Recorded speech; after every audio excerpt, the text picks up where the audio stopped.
meeting to order, and if you'll please rise, we'll say the pledge together.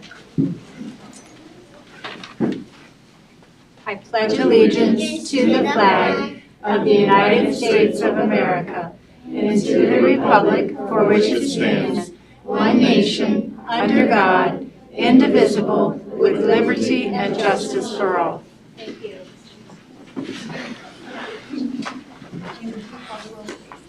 Mr. Ward? Here. Mr. Workman? Yes.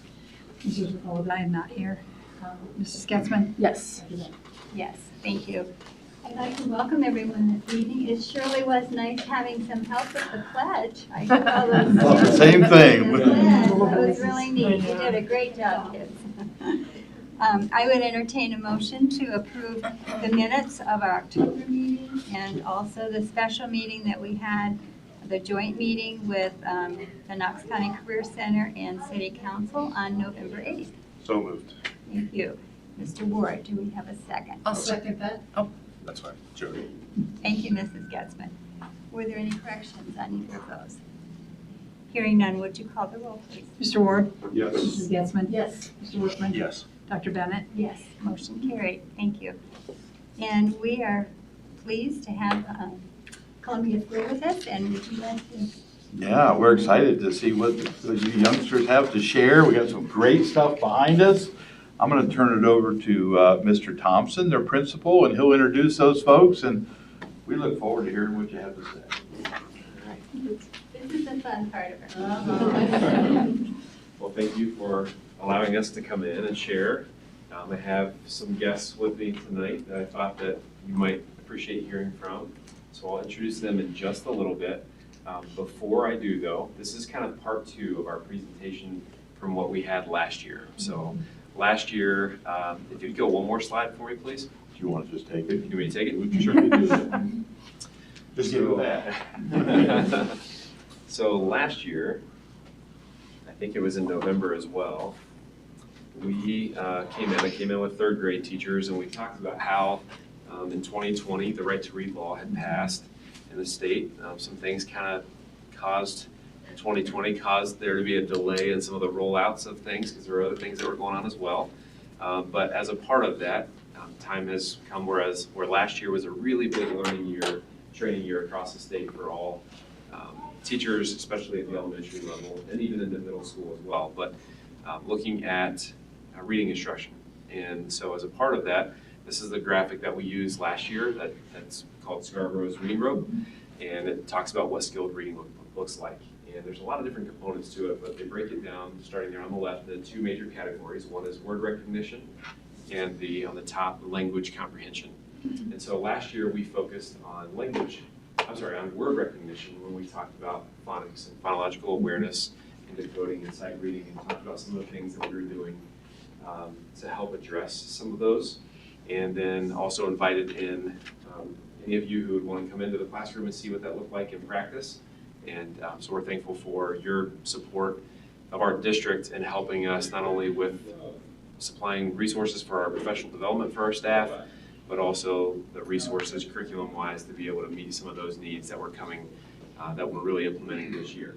With that being said, the second part of that language comprehension, is what we want to talk about today, where that fits in with it. And we have some 1st graders who have been able to experience what this looks like in practice, and we wanted you to actually kind of see a little bit of what and hear what that is like. So I'll invite up their teachers first. We have Ms. Suarez and we have Ms. Scott, and I think they would like to introduce their students and then just kind of share a little bit about what this looks like, because I know you as board members support us in what we're doing, and you may be very well versed in reading instruction, but in the same hand, we're also wanting to let you know just kind of what kinds of things happen in the classroom that help with this process. So Ms. Suarez and Ms. Scott, I'm going to turn it over to you. Thank you for the opportunity to be here. We're really excited. Our kids are excited, a little nervous. Yeah. We told them that you were Mr. Thompson's boss, and that was really scary. So they're worried he might get fired. So just be kind. We are really excited. Stacy and I, at the beginning of the year, we had a lot of new curriculum and a lot of new things going on, and we we're like, okay, we got to do it. We're just going to jump in. We're going to try it. And we are so thankful we did. We've seen a lot of positives, just building kids' background knowledge. We hear about birthday presents changing. I'll tell you a little bit about that. We hear about dinner conversations.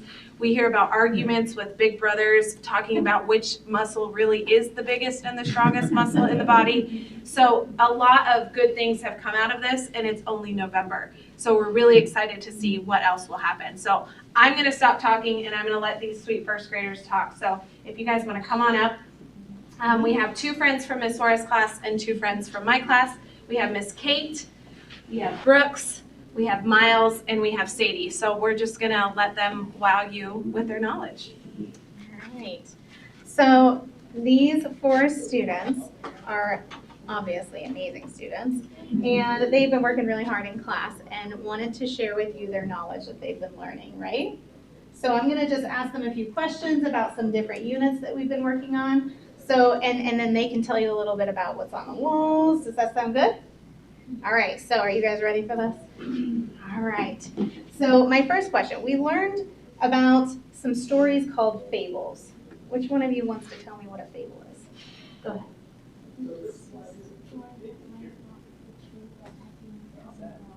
Oh, I don't know if you heard that. Can you say it a little louder for me? Nice and loud? Or do you want me to repeat it? You want me to repeat it? Okay. It's a story that might not be true, but it has a moral at the end of the story. Who can tell me what's a moral? Do you know?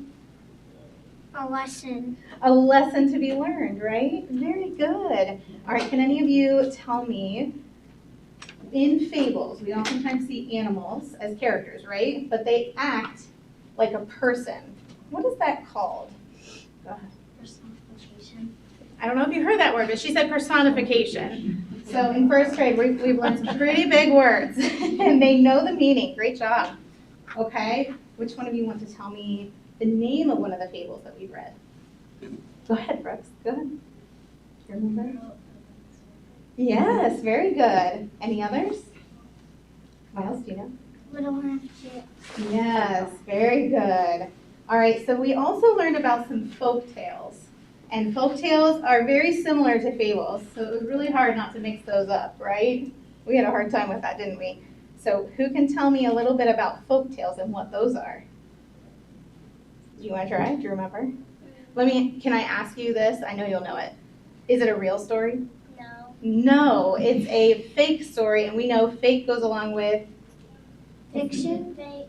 fiction, fake. Good job. Is it a short story? Yeah. Yeah, they can be, right? And so we usually say fables are short and folktales are Long. good job. Now, we learned some different things about folktales. They also have a lesson to be learned, which is what? What's the lesson to be learned? What's that called again? A moral. Good job. Okay, now who can tell me an example of our folktale? Go ahead. One of our stories that we read that was a folktale. Do you remember? Hang on one second. Tom Thumb. Yeah, Tom Thumb. Very good. Very good. And we did lots of comparing and contrasting with those, didn't we? So we looked at different stories that were, whether they were the same or different. Okay, so then we got into, I think it was most first graders' favorite unit. It was the human body, which you can see a lot of up here. So I have some questions. Let's see if we can do it. We learned 5 body systems that work together as a network, right? All right. Do you want to start? What's one of the body systems? Muscular system. Muscular system. And Sadie, you actually created that muscular system down there, right? Very good. So it's the one clear down there on the end, yeah? Very good. What's another one? Well, how about we'll just go down the line. Circulatory. Circulatory system. Very good. How about you? The skeletal system. Good job. Do you remember? Digestive system. Digestive system. Does anyone remember that last one? Yeah. Nervous. Nervous system. We know that. Great. Nervous Know system. that one too. Okay. So I don't know about you, but that's pretty impressive to me that Yeah. first graders can do this. And the really cool thing is, it's not just these 4 students. You can come into our classroom and ask any of our kids, and the majority of them would be able to tell you all those systems. So it's pretty cool. So can you tell me, we learned how to be healthy, right? What are some things that we learned about being healthy? Go ahead, Brooks. Yes, eating good food, definitely. That's a big one, right? Mel? Stay clean. Stay clean so that we don't get what? Germs. Germs. Good job. What else? Do you remember one? I'll come back to it. That's That's a big lesson in first grade. Don't bite those fingernails. There's germs under there. Exercise, yeah. What are you gonna do probably really good after you go home tonight? Sleep. Sleep. Get lots of good sleep, right? So we learned about being healthy, how to take care of ourselves. Very good. All right, now I'm gonna ask you where some things are. Are you ready for this one? Okay. Can you guys point, where's your heart? Very good. Where is your small intestine? And your belly. Does anybody remember about how long that is? 15 feet. 15 feet long. All right. Now, what's your most important muscle? Most important muscle? Do you know? The heart. The heart. Why? Do you know why?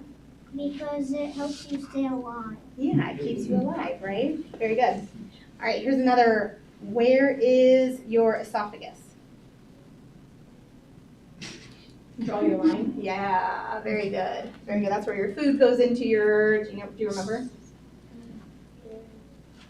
Stomach. Very good. Food goes into your stomach. Good job. All right. Why do we need bones in our body? So we wouldn't be around. So we wouldn't be a rag doll. Stand up straight. Stand up straight, right? We gotta stand up straight. Very good. All right. And my last one for human body is, what is your largest muscle? You can all just say it. Where's your gluteus maximus? Good job. And then we have one last unit that we've been working on here recently, ancient civilizations. We've been learning about the Middle East, and it used to be known as Mesopotamia, right? Do you remember what the biggest city is? What it was called? Yeah? Babylon. Good job. There are two rivers in Babylon that were really important. They're starting to warm up now, if you didn't notice. They're starting to get there. Do you remember? What's one of them, Sadie? Tigris. The Tigris River. Very good. And there's another one. Brooks, go ahead. Euphrates River. Very good. Why are those rivers important? Who can explain that? Go places to trade. So people could go places to trade their goods. Very good.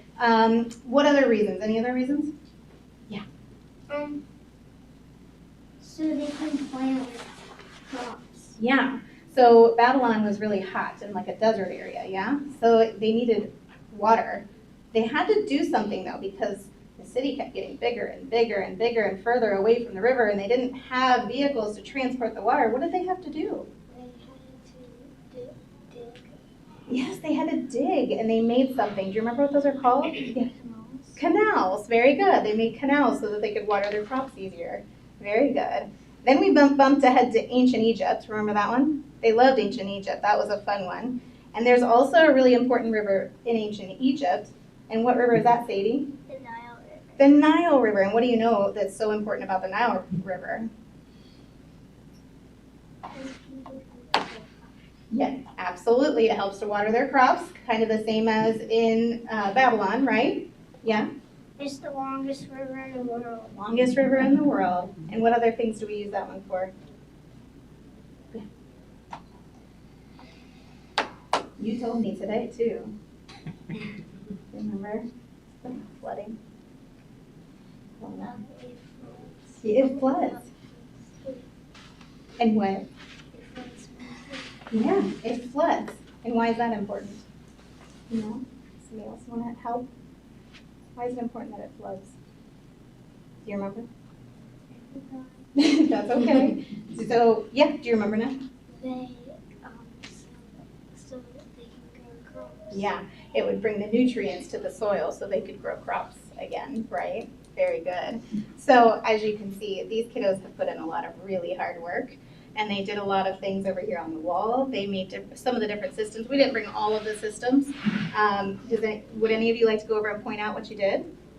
Why don't you all go over there to something and you can tell them a little. We'll just go down the line and you can tell them a little about what you did. I'll come with you. Come on. I'll come with you. Mrs. Scott, you want to come with me? That's okay. You know what they are, right? What are these? Do you remember what those are? Yeah, we made, do you guys all know? Can you say? X-rays. So if you can tell, they made X-rays of their hands. What And- are those round things there? Do you remember what those were? What bone is that? Your metacarpal and carpal, Yeah. And then do you remember these? your raising your line, Phalanges are up here, yeah. Very good. Who knows the names of the bones? Yeah. All right. And then Kate, do you have a writing over here? You want to show them your writing? Yeah, do you want to tell them? Do you want to read it real quick?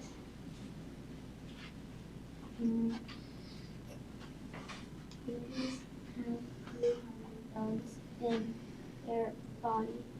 We have 206 bones in our body. The smallest bone in our body is in our ear. Very good. So they did lots of research to write different factual things here on their posters too. So, yeah. All right, great job, guys. Yeah, they did amazing.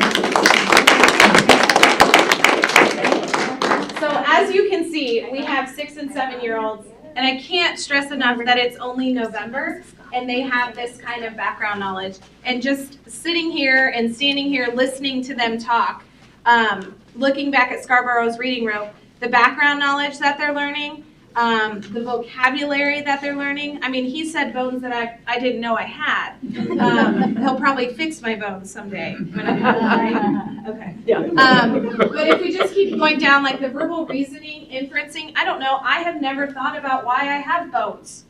And I'm sure many of us never had, but these guys are thinking about those things. We're not saying to them, we have bones because, but they're having those conversations. A rag doll? Yeah, you're exactly right. And we stood up and we were limp like a rag doll. The concepts about print, different genres, we have read everything already. And again, it's only November. Just some pictures of some of our different units that we've done. What are these called, guys? When we kind of take a break and we have some fun. What are they called? pausing point. Pausing points. So we take a break and we get hands-on. Sometimes we get messy. This was our fables unit. We had a fable about a goose. What was that one called? The goose and the... Golden egg. So naturally we wore a goose hat and we laid a golden egg. You can see just lots of, I mean, there's reading happening, there's puppets, there's hands-on activities, lots of mess and creating. You're not going to see a unit test. You're not going to see a lot of paper pencil with us. We're having a lot of conversations. We're having a lot of creating time. Just really a lot of fun. We even got to milk a cow, just like in the Milkmaid's Tale. It got a little messy. A couple kids may have been squirted, but it was all in fun, and they really enjoyed it. Again, just more activities, lots of hands-on time. Then we got into our human body unit, which again I think was an absolute favorite. We did lots of discussing. We had a friend who's standing right beside me who had a birthday during our human body unit, and I promise his parents here are to attest that this is a true story. He gave his parents a tall task. He didn't want Legos, he didn't want a new bike, he didn't want a skateboard, he wanted an echocardiogram for his birthday. So his fabulous parents answered and used some local resources, headed over to the Career Center for an afternoon where he used a stethoscope. He had the pads on his chest. He was able to see the rhythm of his heart. He even had a Dr. Hubbard coat that he came back, and he got to share it with our class. So again, what a cool experience for a first grader to have. We move on, again, more human body fun. Our third graders also do a human body unit, and we have a lot of siblings in this class.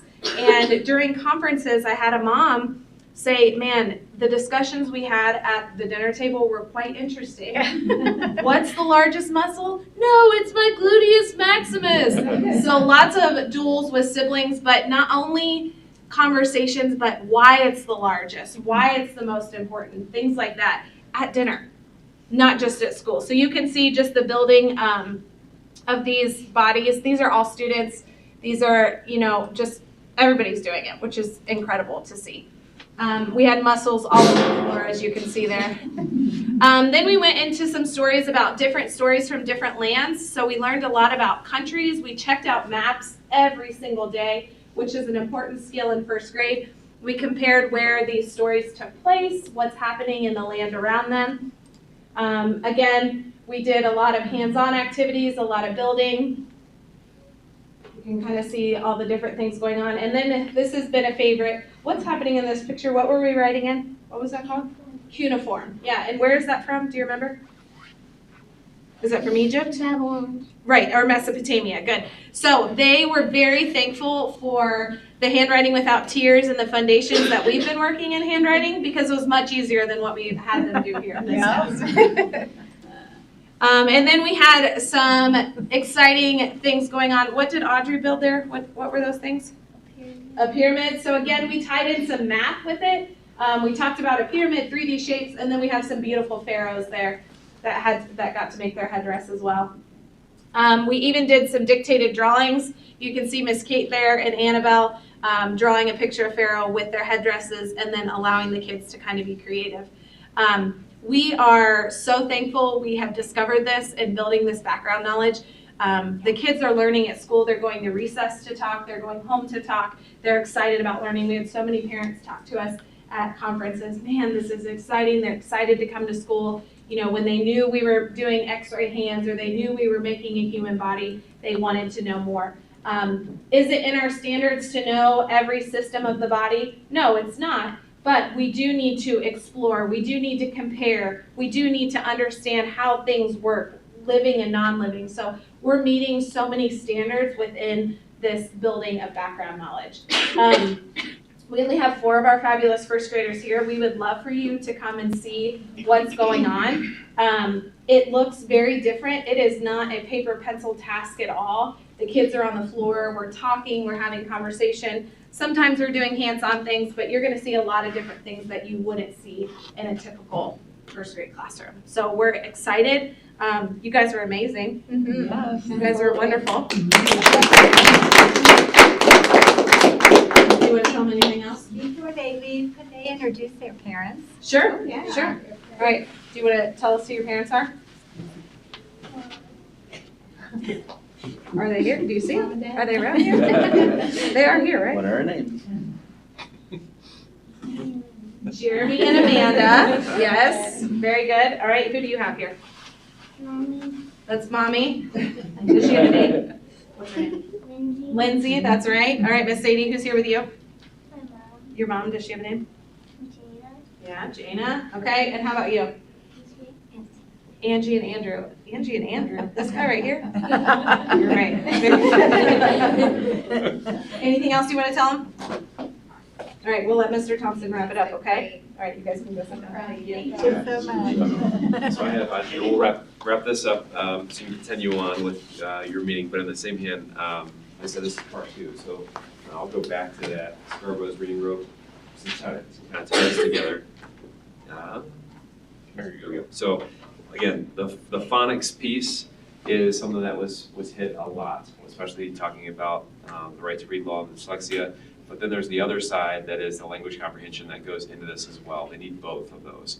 And so while we've spent a lot of time focusing on what does it mean to go through all this the phonics instruction, this language comprehension piece has been something that we knew was important. We just didn't realize how important to it, because when kids are seeing some of these words that they already are becoming familiar with on the language side, then they have the phonics as well. Sometimes the phonics matches up with it, sometimes it doesn't.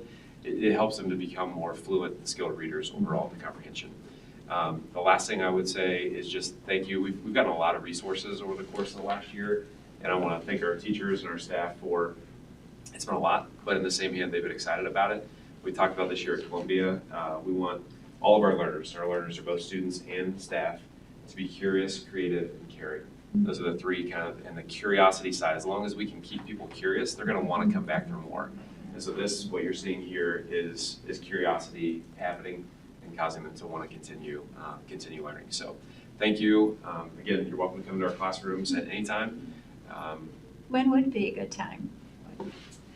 We usually do our background knowledge tomorrow. We do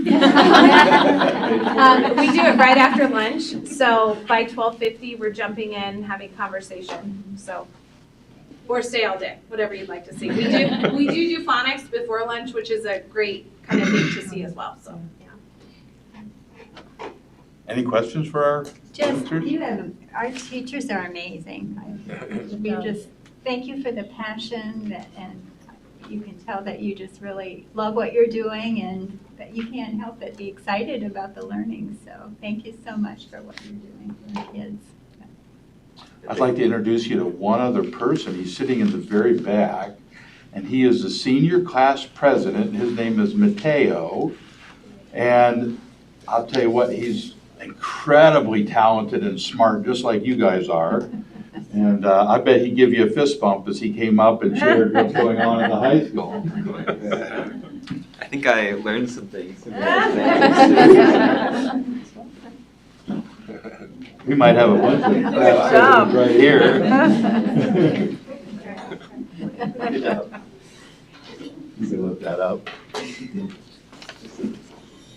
Quick updates, our winter sports are starting soon. The drama club also had their rendition of Koengi Juris last weekend. Food for the Hungry is in full swing, and our choir has a concert on the 11th. Our band has a concert on the 13th of December, of course. And Key Club's blood drive was also last week, as well as our luncheon was last week as well, which went great, so that's about it. Can you wait a minute? You said choir was the 11th? Yes. What time? I don't have it right here. Okay. but And yes. what about band, 13th? Yes. Okay, great. Thank you. Hey, that's young. And we don't have any other. Jessica. Okay. At this time, you're welcome to leave. We so appreciate your coming. You're welcome to stay too, but we know you have kids want to get to bed and get all that sweet. So thank They are you. curious learners, but they have some curiosity outside of theater. Thank you very much, Mr. Snell. Thank you. You were wonderful. I'll come back later tonight and pick this up. Okay. Thank you. Thank you. So you can just get it now, Andrew. Yeah, you don't Yes, have now, to- you don't have Grab it now so you guys don't have to come back. Yeah. Sorry about that. When I saw your daughter, I thought that looks like. Thank you. Thank you. Thanks so much. You did a great job.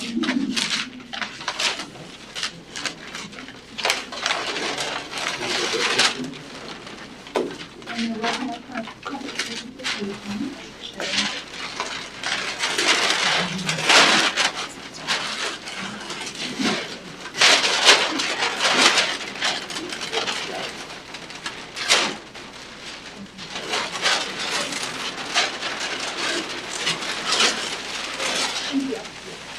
Thank you. Thank you. Thank you. At this time, before we continue our meeting, it's time for board items. I would like to honor, with a moment of silence, our custodian who passed away, Mr. Stephen Gensiger. And he's been with us since November of 2014. He was the first ship head custodian at Pleasant Street School, and I understand his funeral was this past Saturday. So if you just bow your heads and in your thoughts and prayers, remember his family and his friends and his colleagues at Pleasant Street School.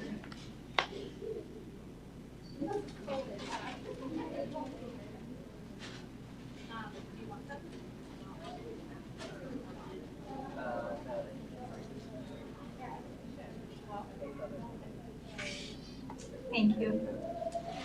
I'd also at this time like to remember and ask you to think about the tragic accident, the bus accident of the Tuscarawas Valley, or Tusky Valley as they like to be called, school district who lost 3 students, a high school teacher, and also 2 parent chaperones on bus accident. just last Tuesday. So they're grieving, their whole community is grieving, and just ask that you would remember them in your thoughts and prayers as well.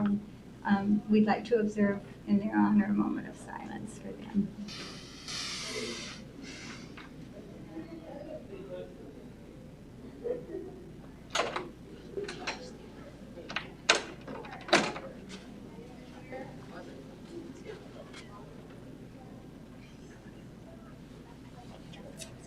Thank you. And I appreciate your compassion and your understanding. Thank you so much. And we'll go ahead and move forward. If you'd like to continue with additions and deletions. A couple additions and deletions to tonight's agenda. The first is a couple resignations. Erica Gray as an assistant tennis coach and Jay Campbell as a head football coach. So those will be added to that section in the agenda tonight. And you have a district update for us. Under the superintendent's report, I do have a district update, just some things to share relative to what's gone on since last month.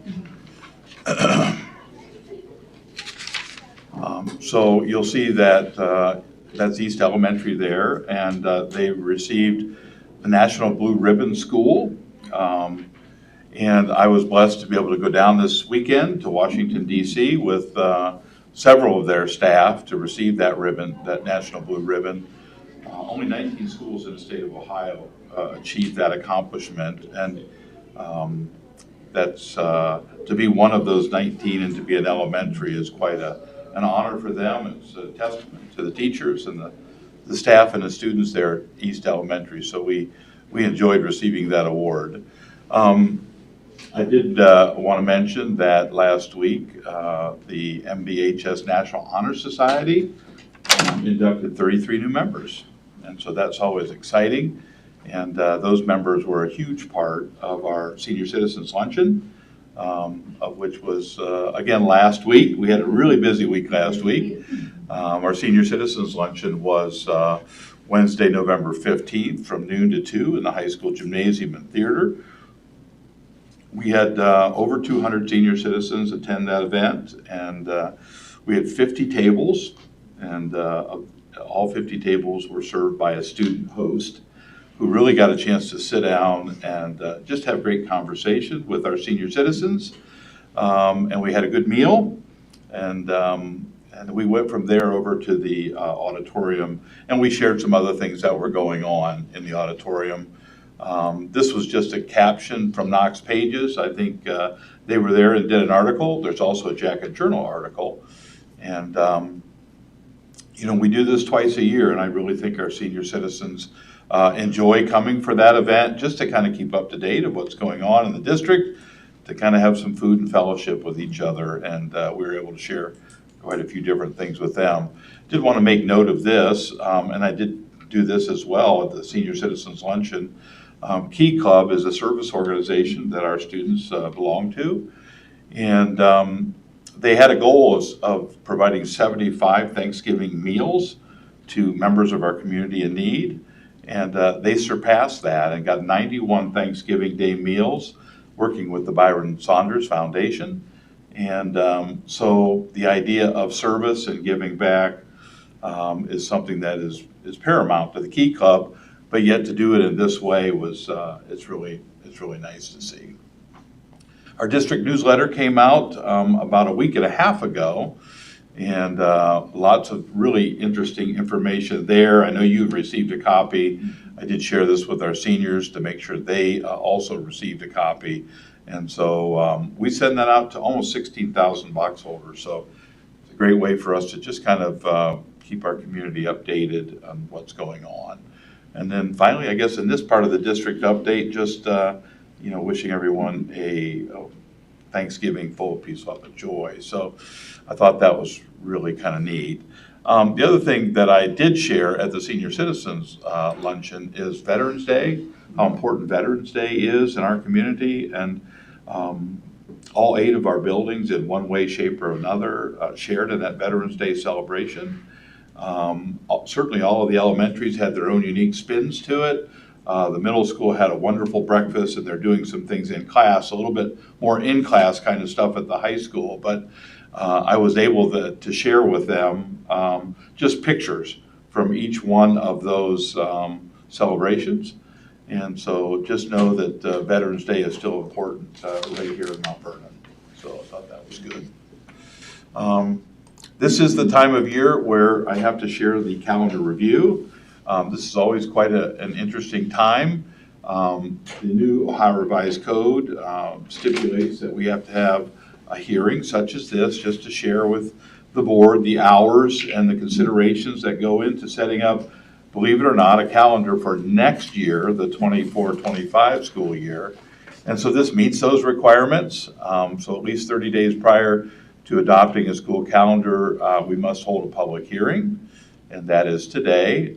We are to include school year length, school day, beginning and ending dates of instruction, as well as some cooperation kind of agreements. This is a slide we put up about every year, but minimally in the state of Ohio, in grades 7 through 12, we have to have 1,001 hours of instruction. In grades K through 6, it's 910 hours of instruction. We do get to deduct 24 hours here for parent-teacher conferences and teacher in-service days.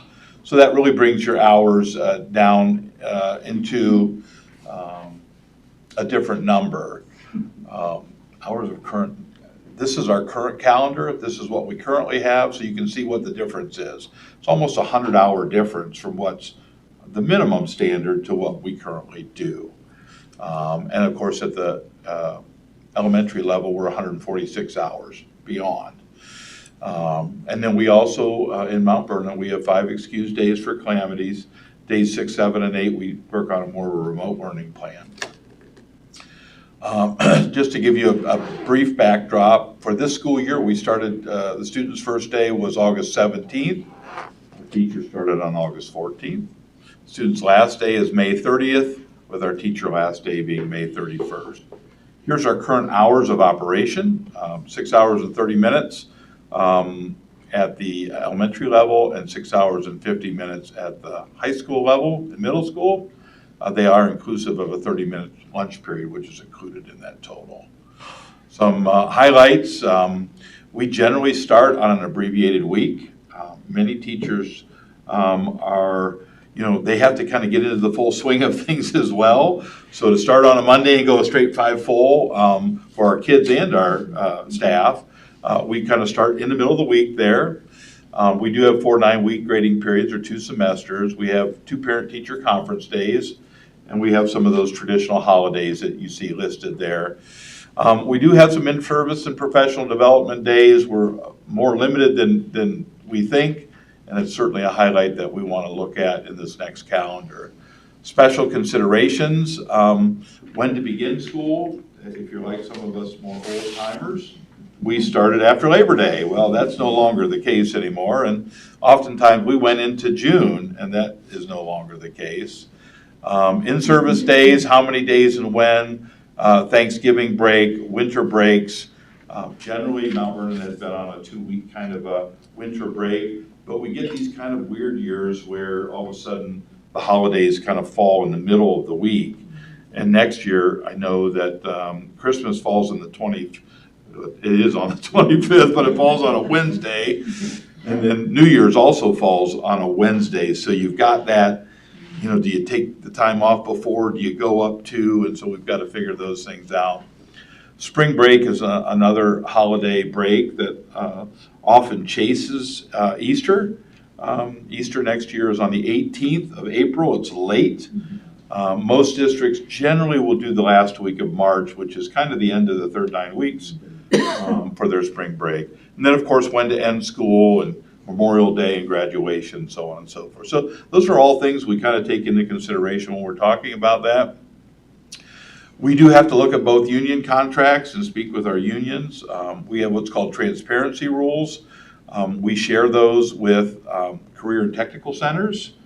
And so it's important for us to work together because many of our students do go to the Career Center. And so trying to be as somewhat close to where they're at is important for us. And so this November 20th, 2023 is our 30-day notice. I know that's really hard to see. I didn't put it in there so you could really fine tooth comb it, but that is this year's calendar. As you look, this is Knox County Career Center's calendar that they have kind of put up for public review. We'll take a lot of what they're looking at and we'll consider it into our calendar as well. You'll notice that they're starting kind of in that midweek time frame in the middle of August. You go all the way down here into the winter holidays, and it looks like they're taking 2 full weeks here in the December time frame, and they're looking at their spring break to be the last week in March. They end, I think their last day for students is, can't see that from here, but I think it's like the 30th. So we'll take all the other county schools and we'll kind of talk amongst ourselves and try to be as similar as we can. I did send out a thought exchange to our district leadership team to ask them some questions about what are some preferences for them. And we generally hear some of the same things over and over and over relative to that. This is just a reminder that this year, the total eclipse is on April 8th. We will have a remote school day on that day. And I believe all the other county schools are looking to somewhat follow suit with that.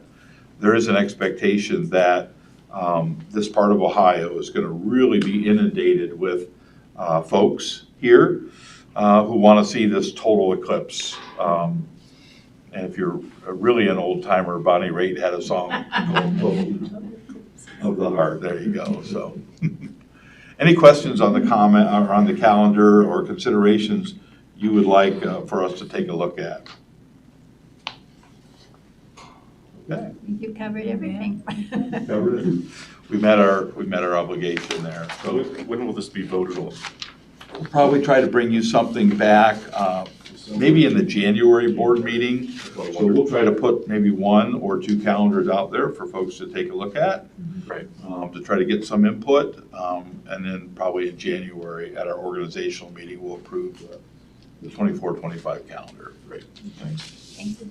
Other than that, in the superintendent section, at this time, we have no board items for approval tonight. Okay, thank you. Moving to curriculum and instruction, for the student achievement liaison report, I would like to focus on the research study at the end. And the study finds that mental health boost from middle school biking, which was a pretty interesting article. And they did a 68-week cycling class as part of physical education, and they found that this can enhance mental health.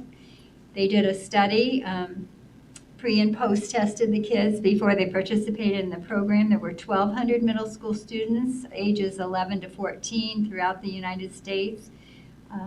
And this was sponsored by Ride for Focus from the nonprofit Outride, which conducts research and provides cycling programs and equipment for youth.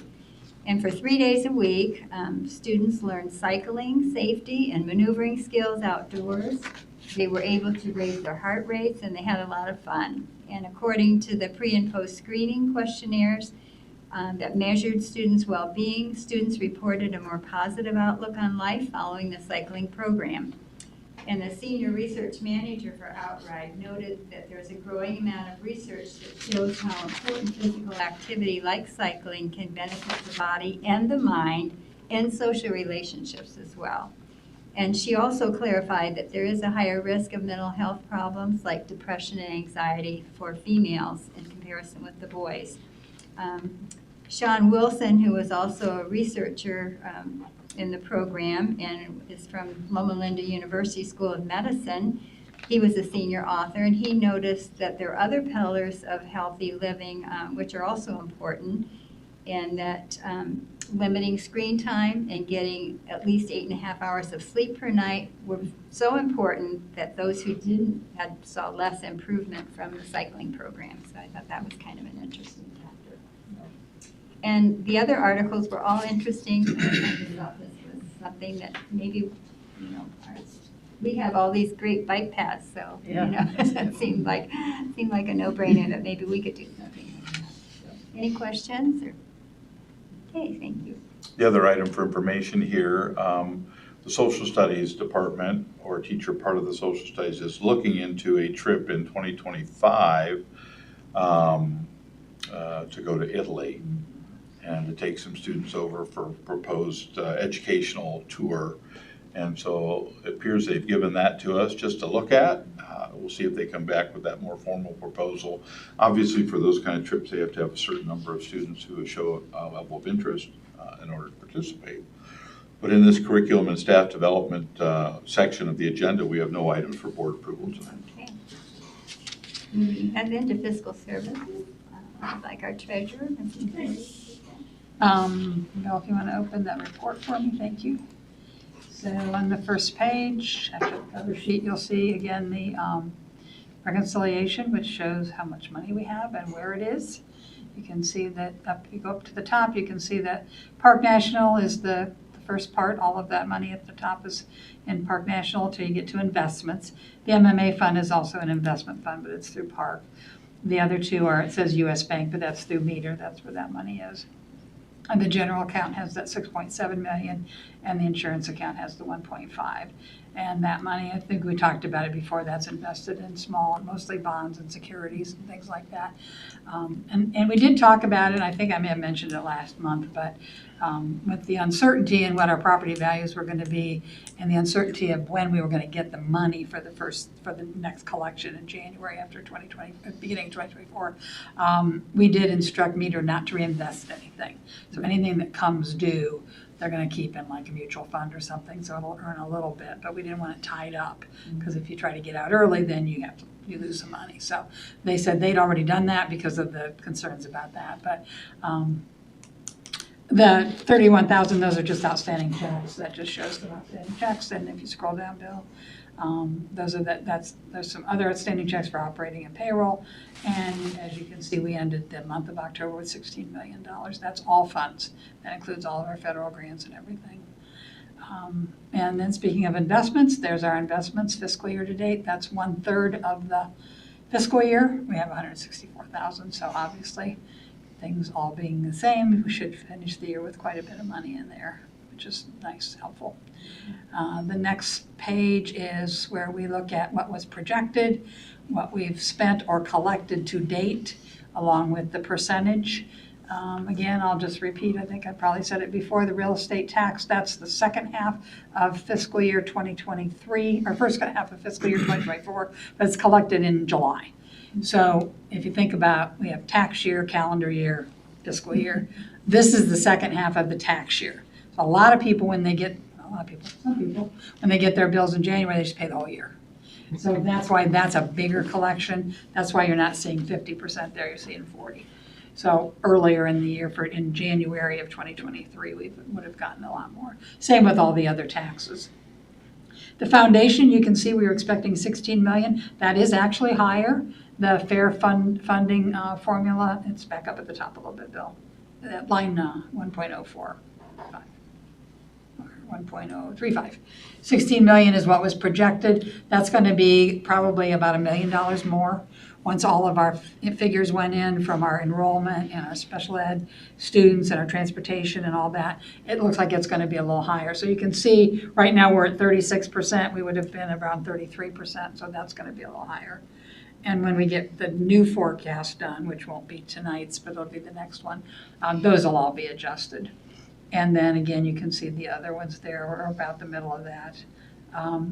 Again, personal services, we're about 1/3 of the way through the year, and we've spent about 33% of it. So that's pretty close. Same with the retirement and benefits. The purchase services, those are contracts that we have with people. That just fluctuates during the year. That also does include our utilities, gas, electric, water, trash pickup, those kinds of things. Supplies and materials, we always spend a little bit more early in the year because the classrooms are getting stocked up with their things, so that's why that's a little bit higher than 33%. And that trickles off then as the year goes by. I don't know if we'll spend all of that, but that's what was forecasted. And capital outlay, you see, is we don't even forecast very much, and that's mostly because of our PI fund that we use for bigger purchases, which would be the capital outlay. The other objects are other things like some of the contracts that we have, and that also would include the the ESC contract, the other objects. So the total expenditure is about 33%, so that makes us happy. That's our portfolio. I know you can take a look at that if you have any questions about that, but that's just how it's invested, what the different categories are.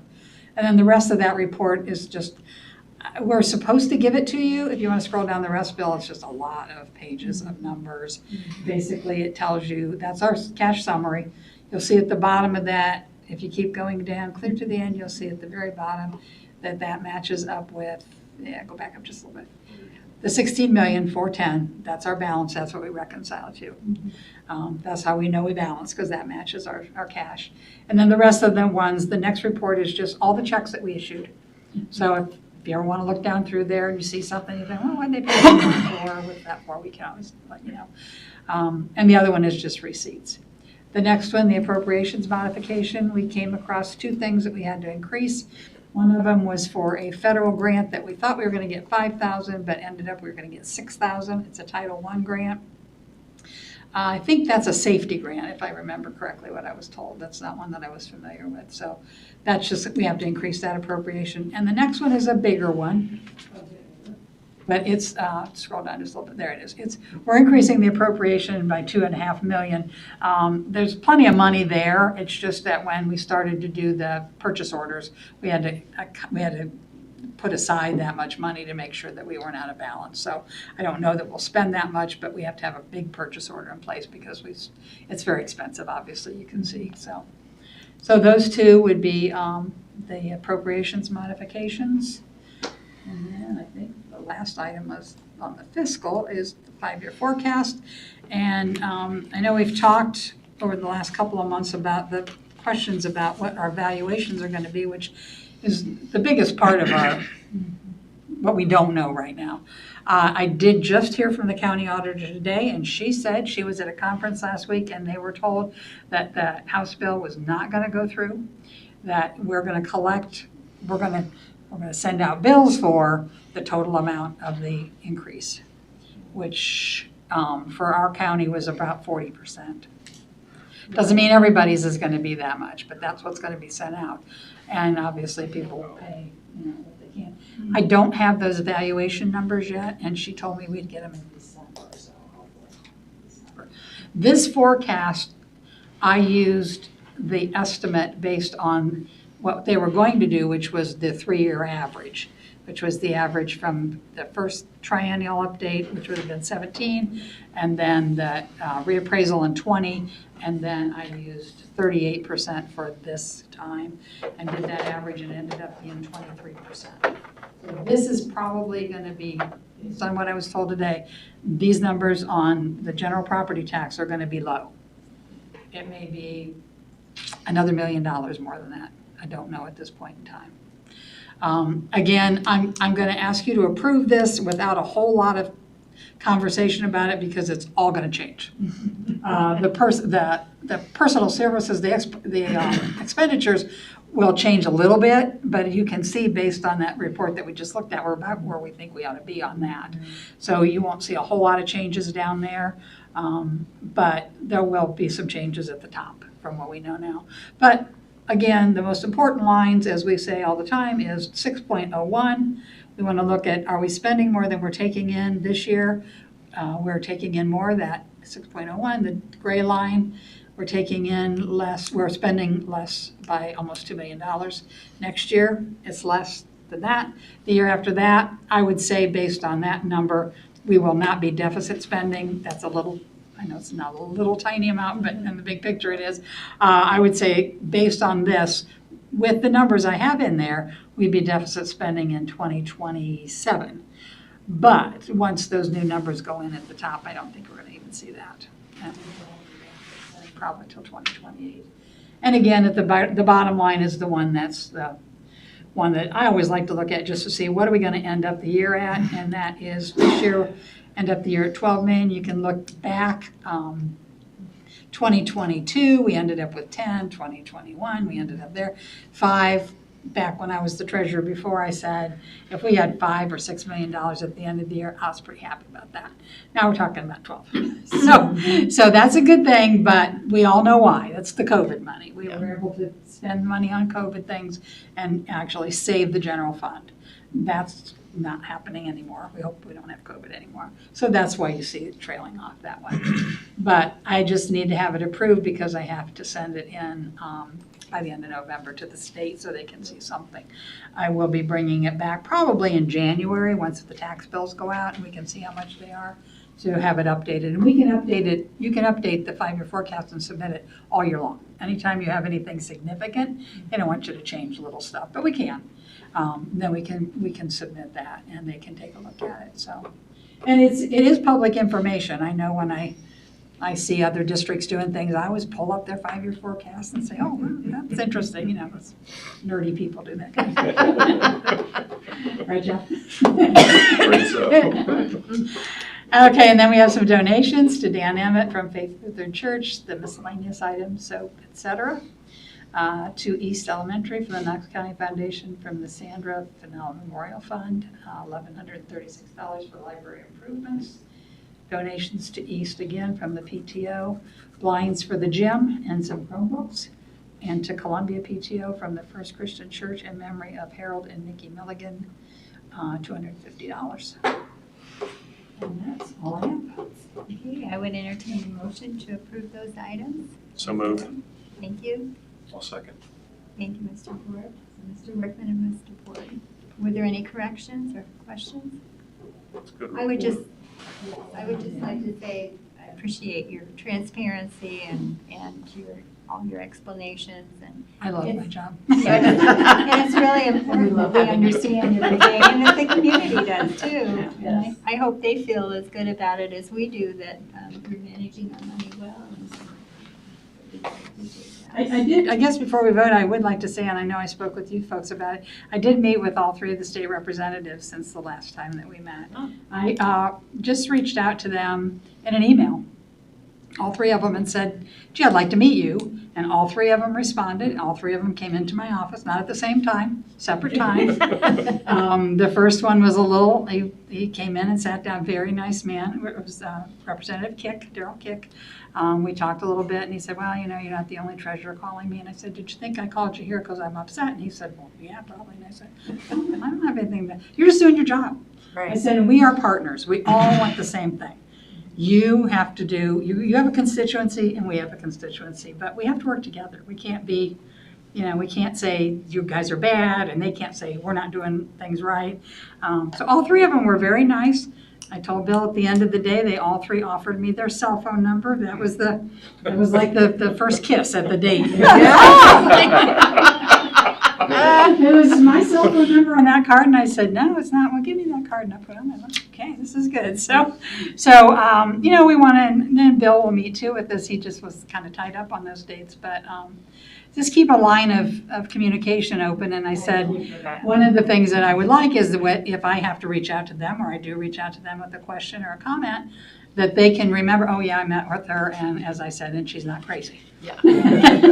Not yet, anyway. So anyway, that was nice. And then our schools, so Absolutely, that yes. they can Thank see the you neat for that. things going on. Yeah, I mean, I just think that sometimes they're too quick to think things about us that aren't true, and vice versa. I say, so I think if probably all have a lot more in common than we have differences.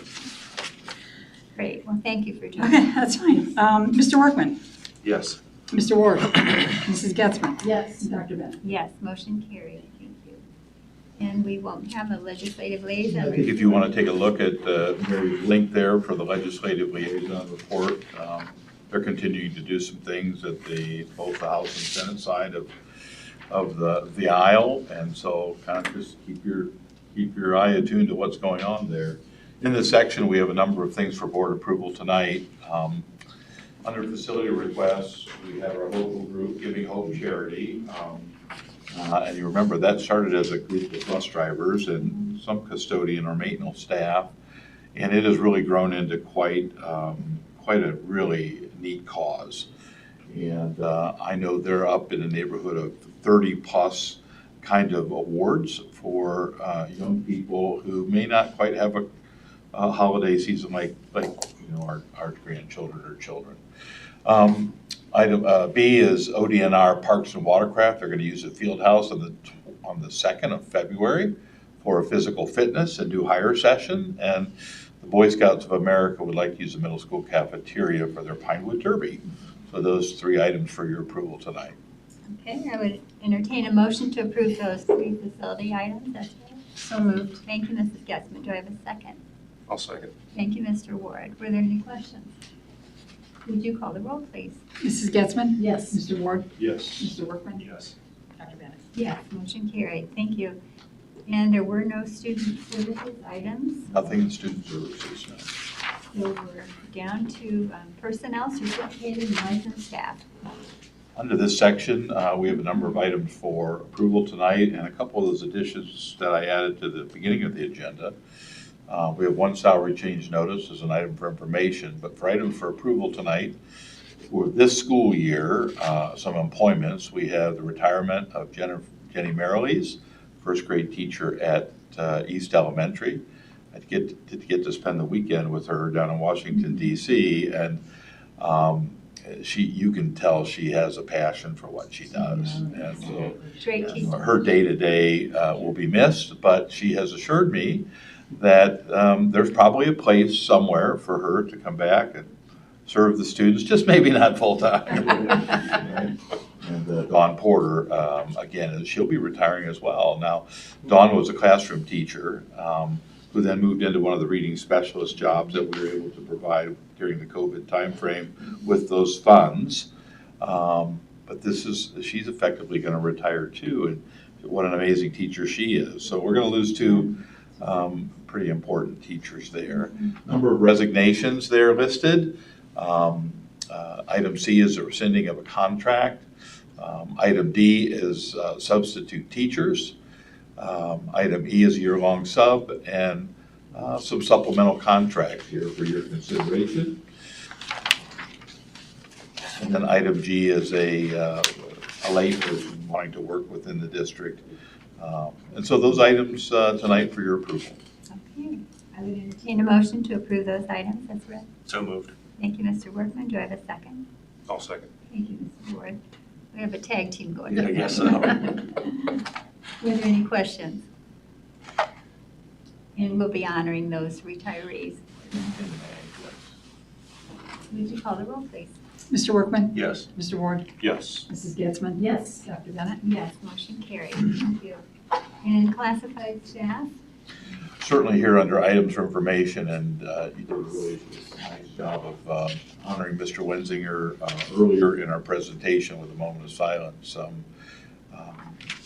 His passing will be challenging, probably as much for the staff, especially some of the long-term staff, because he's been there for a long time. Our students, are resilient, but yet even some of the students who are in 3rd, 4th, 5th grade, who maybe have seen him on a daily basis, we had some support staff there, some social workers there, just to kind of talk through those stories about this kind of a situation. So that's the item for information. Under the items for board approval tonight, we have some employment, 3-hour second shift custodian at East Elementary, one second and third year contract. And again, we continue to try to upgrade that substitute pool. That's important. I do have 1 retirement. Again, it feels early to have retirements on here, but Donna Everett is retiring after being an athletic secretary for a good number of years, at least since I've been here. And I know they had a kind of a special celebration for her, I think, while we were in Washington. So we offer Donna our best. We'll see if we can get her to come back. She is actually retiring at the end of the month. So she'll be, she won't be finishing out the year towards the end. And then 1 resignation of a 3-hour cook, those items for your approval tonight. I would entertain a motion to approve those items. So moved. Thank you, Mrs. Getzmann. I'll second. Thank you, Mr. Workman. Were there any questions? Would you call the roll, please? Mrs. Getzmann? Yes. Mr. Workman? Yes. Mr. Ward? Yes. Dr. Bennett? Yes, motion carried. Thank you. I had a lot of things written down, but you covered so many of them in your update. But I guess I'd like to thank our teachers for their generosity and our students. Thanksgiving's always a great time to show thankfulness, but our kids go above and beyond. And the Veterans Day breakfast was amazing. So I just appreciate all that we do for our community and for our senior citizens, and just getting them in our schools so that they can see the passion of our teachers, our administrators, and Mr. Cedar does such a great job in seeing everything and making people feel welcome. So I'm just very grateful for our school district, for our community. And today, as we drove by the high school, I saw one of our mowers out mowing. And I thought, you know, our custodians, our bus drivers, all of our staff who keep our facilities upgraded and transport our students. It doesn't matter what the weather is. It was freezing. They're out there working and doing their job, and we just appreciate them so much. So I just am very thankful for every single member of our school district, our administration, our staff, our teachers, and our community that supports us. And I just hope everyone has a very happy Thanksgiving and take some time to really think about what we have to be thankful for. And Mr. Workman, I think you were last time. You were last time. So Well, you thank get- you. You said a lot of positive things there. I don't know how to follow that, but it is certainly a time to be thankful. And I also want to say thank you to everyone. It's a pleasure working with all of you as well. And you know, I really enjoyed the Columbia's presentation. I Absolutely. was thinking about that, and you know, the fact that they're first graders doing that, and No, that was amazing. And the teachers obviously very excited, which I think makes the students excited. So it was great to see that. It was great to see the support of the parents being here. That's what it's all about right there. So, but again, I just want to wish everybody a happy Thanksgiving as well. thank you. Mr. Ward. Well, I too was really impressed with the presentation from Columbia. I've known Mackenzie Scott probably most of her life, and to see how all of that has, you know, to watch that was just really something. You know, making learning interesting and fun. You know, I'm fairly certain at least 2 of those kids are going to be a doctor of mine someday. I'm fairly certain of it. And it was just impressive. So I'm glad they came to make that presentation. Again, I hope everybody has a safe Thanksgiving. There's a lot of traveling going on. Just stay safe. We're just a few weeks away. I know in the agenda it was about the Giving Hope charity is coming up in just a couple of weeks, and there's still ways to support that and be involved if you want to. A lot of good things come out of that. And finally, next weekend, go Bucks. So there you go. That's important. Thank you. Mrs. Getzman. I'm not sure how to follow all of that, but I too want to wish everyone a blessed Thanksgiving weekend. And hope it's full of family and fun. And again, a major shout out to our amazing staff again. Just the passion that you see in the kids, and we see that passion because of their leadership and their teachers, and that's so important. I mean, to see first graders talking about systems. It was amazing. I'm trying to think of when was that, like middle school that we used to learn that kind of stuff, and now they're first grade. You know, it's the new thing, and so that's exciting to see. And speaking of new things, and I'm not advocating this at all, but I had the pleasure of going to the school board conference, and one of the sessions that I sat in was a blended learning experience. And that blended learning is 4 days in school in session and then 1 day out. And they talked about the benefits to our teachers and to our students being in school 4 days versus all 5 days. And you think, oh, wait, but some of our kids need that school system for safety. Well, they allowed them to come to school on that 5th day, and they had people there leading different events, much like this, a lot of hands-on experience during that 5th day, but the teachers were collaborating and doing their things on that day. Professional development was held on that, they had Monday. Caveat to that was, it's a very small district that was doing this, and they had no busing. So, yeah, so that was a minor little piece to that. I also had the privilege of sitting in with the Tusky Valley Board of Education on that Sunday as they presented, and just their enthusiasm and love, if I could get through it, for their district was just shining. And then for them to be hit with that tragedy, they were definitely on a high and in a right place for their district. So lots of, I just can't get over seeing their board, the love for their district and their passion. Their superintendent is a very young gentleman, but he was just full of life. He was a Tusky Valley grad. He came back leading it and just full of passion for that. And I know they'll get through this because of the passion and the love they had for their district. So my apologies, but happy Thanksgiving to everybody.